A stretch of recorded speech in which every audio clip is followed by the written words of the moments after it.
Perintah Allah dan adat istiadat Yahudi. Pada suatu kali serombongan orang Farisi dan beberapa ahli Taurat dari Yerusalem datang menemui Yesus. Mereka melihat bahwa beberapa orang murid-muridnya makan dengan tangan najis, yaitu dengan tangan yang tidak dibasuh. Sebab orang-orang Farisi seperti orang-orang Yahudi lainnya tidak makan kalau tidak melakukan pembasuhan tangan lebih dulu, karena mereka berpegang pada adat istiadat nenek moyang mereka.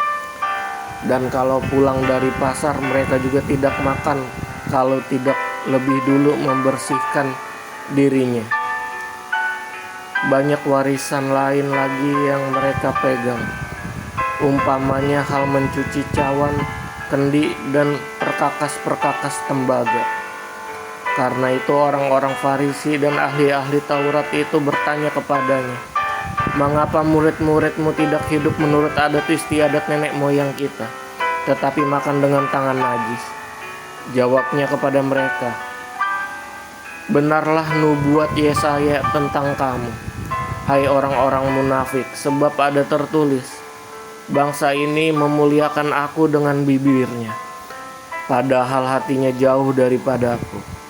Percuma mereka beribadah kepadaku, sedangkan ajaran yang mereka ajarkan ialah perintah manusia. Perintah Allah kamu abaikan untuk berpegang pada adat istiadat manusia." Yesus berkata pula kepada mereka, "Sungguh pandai kamu mengesampingkan perintah Allah, supaya kamu dapat memelihara adat istiadatmu sendiri. Karena Musa telah berkata, hormatilah ayahmu dan ibumu, dan siapa yang mengutuki ayah atau ibunya harus mati. Tetapi kamu berkata, kalau seorang berkata kepada bapaknya atau ibunya, apa yang ada padaku yang dapat digunakan untuk pemeliharaanmu, sudah digunakan untuk korban, yaitu persembahan kepada Allah, maka kamu tidak membiarkannya lagi berbuat sesuatu pun untuk bapaknya atau ibunya. Dengan demikian firman Allah kamu nyatakan tidak berlaku demi adat istiadat yang kamu ikuti itu, dan banyak hal lain seperti itu yang kamu lakukan." Lalu Yesus memanggil lagi orang banyak dan berkata kepada mereka, "Kamu semua dengarlah kepadaku dan camkanlah. Apapun dari luar yang masuk ke dalam seseorang tidak dapat menajiskannya, tetapi apa yang keluar dari seseorang itulah yang menajiskannya. Barang siapa bertelinga untuk mendengar, hendaklah ia mendengar." Sesudah ia masuk ke sebuah rumah itu, menyingkir dari orang banyak, murid-muridnya bertanya kepadanya tentang arti perumpamaan itu. Maka jawabnya, "Apakah kamu juga tidak dapat memahaminya? Tidak tahukah kamu bahwa segala sesuatu dari luar yang masuk ke dalam seseorang tidak dapat menajiskannya, karena bukan masuk ke dalam hati tetapi ke dalam perutnya, lalu dibuang di jamban. Dengan demikian ia menyatakan semua makanan halal." Katanya lagi, "Apa yang keluar dari seorang itulah yang menajiskannya. Sebab dari dalam, dari hati orang timbul segala pikiran jahat, percabulan, pencurian, pembunuhan, perzinahan, keserakahan, kejahatan, kelicikan, hawa nafsu, iri hati, hujat, kesombongan, kebebalan. Semua hal-hal jahat itu timbul dari dalam orang, dari dalam dan menajiskan orang." Perempuan Siro Fenisia yang percaya. Lalu Yesus berangkat dari situ dan pergi ke daerah Tirus. Ia masuk ke sebuah rumah dan tidak mau bahwa ada orang yang mengetahuinya. Tetapi kedatangannya tidak dapat dirahasiakan.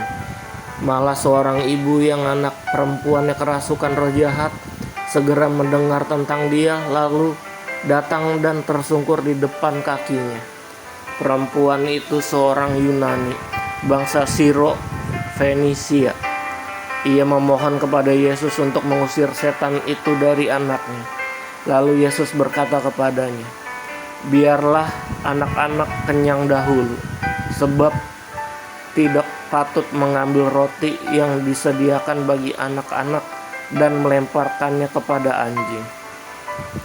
Tetapi perempuan itu menjawab, "Benar, Tuhan, tetapi anjing yang di bawah meja juga makan remah-remah yang dijatuhkan anak-anak." Maka kata Yesus kepada perempuan itu, "Karena kata-katamu itu, pergilah sekarang, sebab setan itu sudah keluar dari anakmu." Perempuan itu pulang ke rumahnya, lalu didapati anak itu berbaring di tempat tidur, sedang setan itu sudah keluar. Yesus menyembuhkan seorang tuli.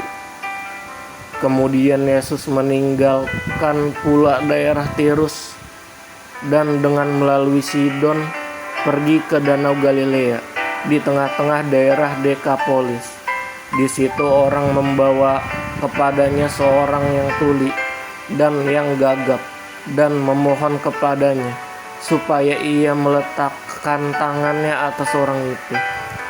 Dan sesudah Yesus memisahkan dia dari orang banyak sehingga mereka sendirian, ia memasukkan jarinya ke telinga orang itu, lalu ia meludah dan meraba lidah orang itu. Kemudian sambil menegadah ke langit, Yesus menarik nafas dan berkata kepadanya, "Efata," artinya terbukalah.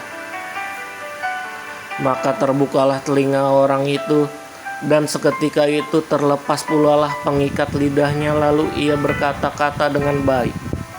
Yesus berpesan kepada orang-orang yang ada di situ supaya jangan menceritakannya kepada siapapun juga. Tetapi makin dilarangnya mereka, makin luas mereka memberitahukannya. Mereka takjub dan tercengang dan berkata, "Ia menjadikan segala-segalanya baik. Yang tuli dijadikannya mendengar dan yang bisu dijadikannya berkata-kata."